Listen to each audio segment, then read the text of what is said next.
So what happens if we don't search for exact keywords? For example, what if we search about health issues, but in our text, context, we don't have health issues, but we do have the headache, for example, that's a health issue, or we have the diabetes as well. And so that's the one of the drawbacks of traditional keyword highlighting. And that's why, as a consequence, semantic highlighting is introduced. Semantic highlighting is basically, the name says, is like semantic meaning. It basically relies on purely on the semantic meaning. And whenever we search for, let's say, health issues, and then semantic highlighting basically should highlight the words relative to this meaning, health issues or problems. So this is basically the idea of the semantic highlighting. And so now moving to the semantic sentence highlighting, because here I include the sentence highlighting because OpenSearch v3.0 introduced this semantic sentence highlighter. And then idea is here, the basically general idea is, so whenever we have the relative sentence, they highlight the entire sentence. Here, let's say we have the text here, and then semantic highlighter basically highlights the sentence, whole sentence, instead of phrases. Let's say health issues. We don't highlight here health problems only, we highlight the entire sentence. And so that's the OpenSearch basically sentence highlighter is doing. And so basically the idea is based, so given a context and then query, then semantic highlighter, this OpenSearch highlighter, and then checks the sentence by sentence and then looks at this one. Hey, if the sentence is relative or relevant to the given query or not. If it is given, if it is relevant to the given query, it just highlight it, and that's it. So the behind scene, that's the one. And so now, before moving to the semantic sentence highlighting architectural design, this one is proposed in their the OpenSearch community's RFC. While doing this future work. And I basically dove into this feature, so how it works, and then try to basically imitate the architectural design as well, because on their RFC is a bit different, but the idea is the same. Very one. It's just the I kind of copy paste their RFC's design here, so I had to do that on my own. The drawing. So big picture one is we have the two components. One is on the left side, Neural Search plugin. Actually, this is a module. On the right-hand side is ML Commons plugin. And then we do have in the very left side, on the left side is just let's say we have the request with the semantic highlight. In the meat of the work is actually happening in this part, the ML Commons plugin. So where all the models basically does the work, and then there is this kind of bridge that does the ML Commons successor. I will move later. I will talk that one. That one basically, once we have the response, it will just pass to the Neural Search plugin. So this is a different module. And so, okay, let's say now we have this. So this is the basically general idea. So we have two plugins. One is ML Commons, all the module generations, and then happens there.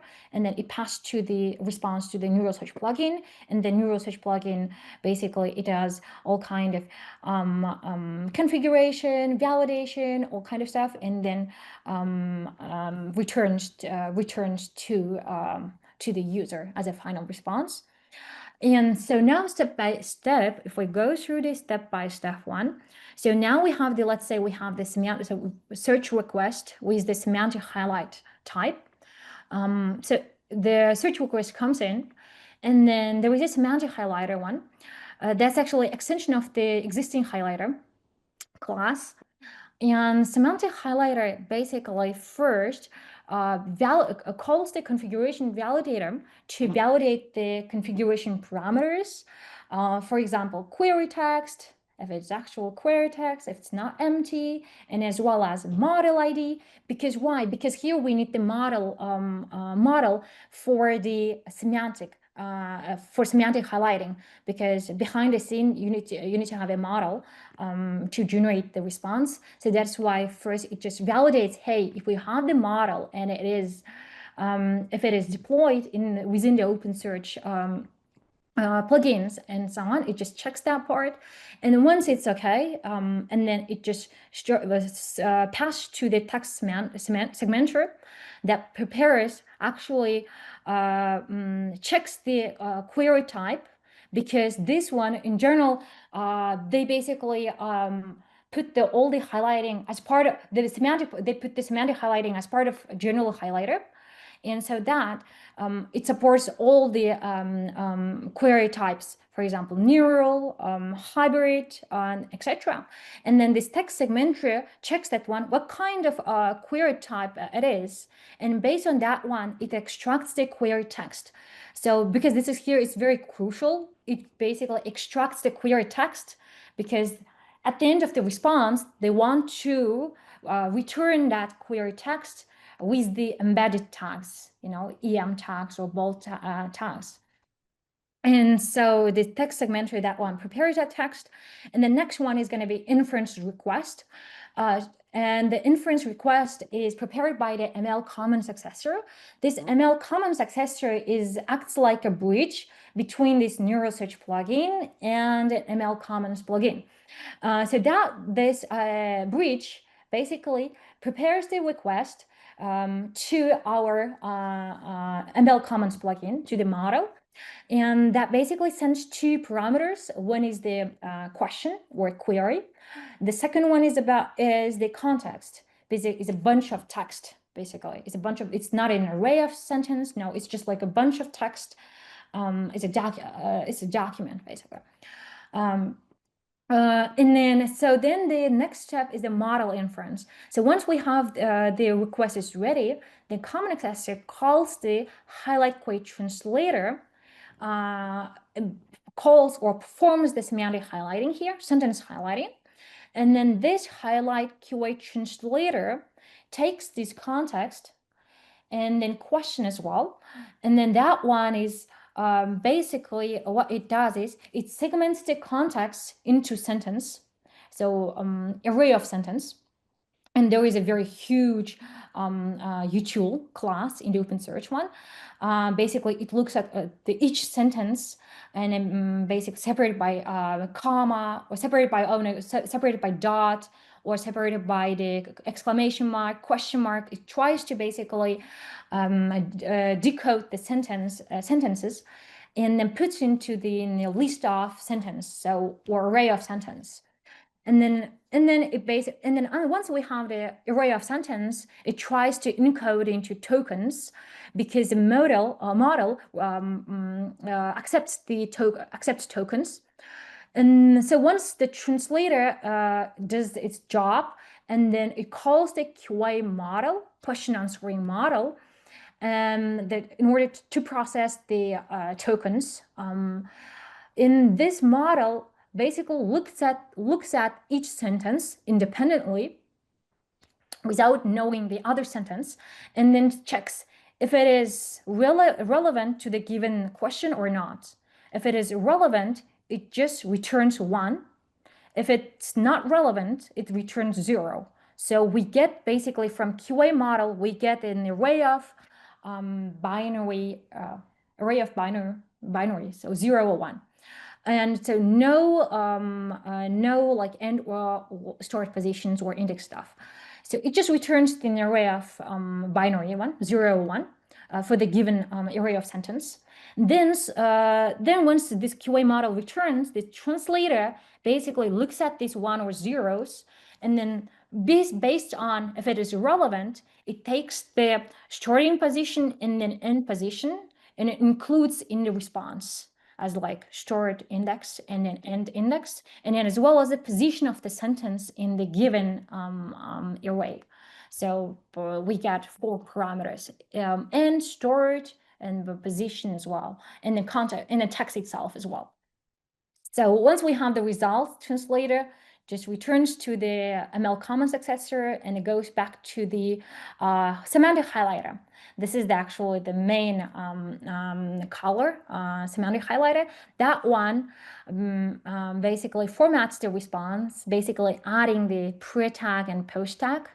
It supports actually multiple tags. It supports the EM tag as well, HTML one, as well as a B as well, a bold one as well. So different kind of tags it supports that one. And then it just like adds the stuff and then returns to the final response. So now, so once we have the idea how it works, let's see the example in order to show the syntax of the feature. Let's say we have the neural search index. Let's say we have the index already in the in our server, and we would like to index sample data set. Let's say we have just only 4 documents, and we just only do one field, which is text fields. So it's about youth health issues. In general, this the data set is about the youth health problems. They're having issues with social media and that kind of stuff. And we have these 4 different documents indexed in the server. So now we want to perform the neural semantic highlighting. So we do have the index as well. This one, we have just only 4 documents. And then, so now we are performing the neural query type here. And because this one, out of the box, provides the embeddings or vectors, because it uses the built-in models for their text embedding, and that's why the neural use it. And so this is usual, so it's not new. What is new is this one, highlight and options. So here is the one just note here is this query text, what we are looking for. We are looking for use health problems, basically, in the query text. And from the new part is the highlight and options. This is the highlight one, what is introduced. And then type is here semantic. So this type supports the other one, Boolean as well. Other kind of is a match as well, and others. So this is the new one, semantic one. And then in the options one, we have to provide the model ID. So model ID is basically used to the model is used for the semantic highlighting. And then how we're going to get this ID is basically, so in order to get this ID, we have to first deploy the model via the tasks API. So OpenSearch provides tasks API. And then tasks, so when you deploy the model, maybe it can be remote as well. They support by both, like a remote as well as a local as well. So you can have the local and then upload that one as well as the remote one. Just provide the URL, and then it does as well. So for this example, we use it the model OpenSearch Semantic Highlighter v1. This is trained by the OpenSearch. And this is not the new one, and then published to the Hugging Face. So it's now open source. So use that one. And I don't know, but not sure. This is out of topic. I don't know if it is how reliable it is and how they train, how many data set, how many like data they used. I don't know. I haven't explored that part. So it's just a ready, prepared or pre-trained model. And just for text embedding model, they use this Hugging Face sentence transformer, this one, for this text embedding model. And so once we deploy via tasks API, and once it's deployed and it's ready, it just returns the ID of the model. And that's how we put this ID here. So once we perform this neural semantic highlighting, we get this kind of response. And of course, we do have some metadata here. I didn't include that part one. I just excluded. So the main things that I included is this one highlight part. And then, so in that case, we use the k equals to 2 to get the top 2. And then with the query text use health problems. And then from here, as a response, you can see we return the text, whole text as well.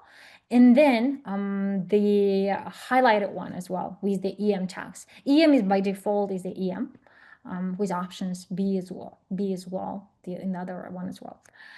And so yeah, this is used today, health issues. So it's basically health issues relevant. If you just read that one, it makes sense. At least for me, it made sense. And then for the other ones as well, disorders, eating disorders as well, and physical activities and the kind of issues as well, linking to as well. Yeah, this is so how they return this part. So next one, and then next one, I would like to compare these two highlighters one by one. So I read an article about the neural highlighter, and more or less, you guys know more about that one. I will just here as a table, I just provide versus that one, semantic highlighter and a neural highlighter. Sease Neural Highlighter. Let me know just if I make some mistakes as well on this Sease part. But anyways, so first one is the model approach. So as you can see, model approach is different, is like totally different, because OpenSearch one takes into account about the sentence, whole sentence, if it's relevant or not. If it is relevant, it just returns 1. If it's not, it returns 0. Whereas this Sease Neural Highlighter, basically it uses a token level QA model.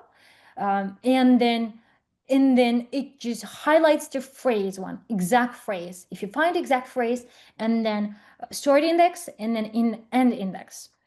So based on the given query. And then I read some articles about that one, when to use these two approaches, these model ones, the token level or sentence level stuff, and depends on actually the use case, what we want to. For example, like audio-based, the search, the token level is much better because when you speak to, let's say, Alisa, for example, when you speak that one, you just catch the keyword and then you highlight that one.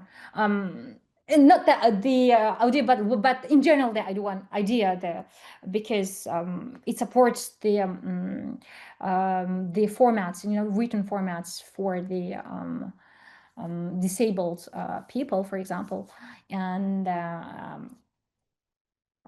so this is a token level one and a sentence level one. But in general, for search one, so suggested the sentence level much better because it looks at the entire sentence and then predicts if it is relevant or not. Because this token level, it just looks at the phrase, the words, and then it doesn't have information about what's next. What kind of word is next in the sentence? It is it's the disadvantage of this token level one. So next one is about API. The API difference is just to put here. Let's for OpenSearch one. So let's say we have the question here. What are the impacts of climate change? And the context is some dummy one. Actually, I just literally copy paste from the RFC. The OpenSearch is an open source software with blah, blah, blah, and the global temperature have risen significantly over the past century. This is the context. And whereas the Sease Solr Highlighting one, what is the Leaning Tower? And then documents, so it's an array of sentence. So the Leaning Tower is located in Pisa, and etc. The kind of sentence. So separated by, so it's an array, so it's not a context. And then, so next one, the intermediary. Intermediary is basically what is returned by the model before doing all kind of processing in the plugin. So in the intermediate one, for the OpenSearch one, so this one is the translator. So if you recall that OpenSearch had a translator, QA translator, that one adds the start index and then end index, and then as well as adds the whole text and then position as well. Position of this sentence in the given context. So this is split by the dot, and then this first one is the 0, the second one is the first position would be. And for this neural one, Sease one. So it has the start offset and then end offset and then score. Basically, we are returning here scores for each sentence as well. So this one for the sentence, stored in the index, and then the score as well. And presumably we are getting the highest score as a result here. So the output, as the output, you can see that one. So here, neural highlight here is we are getting all the text here, and then highlighting the last sentence and then adding the EM tags. For the neural highlighting, we are basically doing returning the text and highlight with the highlighted phrase in the EM tag, that is pizza. And so this is the API one in general. So the highlight format. So here is the difference, of course, the for highlighting format, this OpenSearch highlights a whole sentence, sees just short span, exact short span. And the model support, the OpenSearch has a one pre-trained model available at the Hugging Face. And they also suggest that you can use any kind of model. That's what they mentioned in their documentation. But I haven't seen any other like used models. Just only this one is available in Hugging Face. And then for the Sease one, it's a BERT-based architecture, the models. And then there is a list of models that can be used. And then it is in the code base, the list of the models. And the last one is the multiple highlighting. Of course, both highlight multiple ones, meaning that if you have the sentence, text context, so it highlights all the relevant sentence. In the feature support, this is the custom text support, not only EM, but the bold one, strong one is OpenSearch supports that one. And a model inference is basically, this is via the ML Commons plugin. So ML Commons plugin handles this model interaction, all kind of generation and all kind of stuff. And for the Sease one, it is a custom NHL server. That's a REST call. Python is developed in Python, and so it's a REST call, this NHL server. Yeah, that is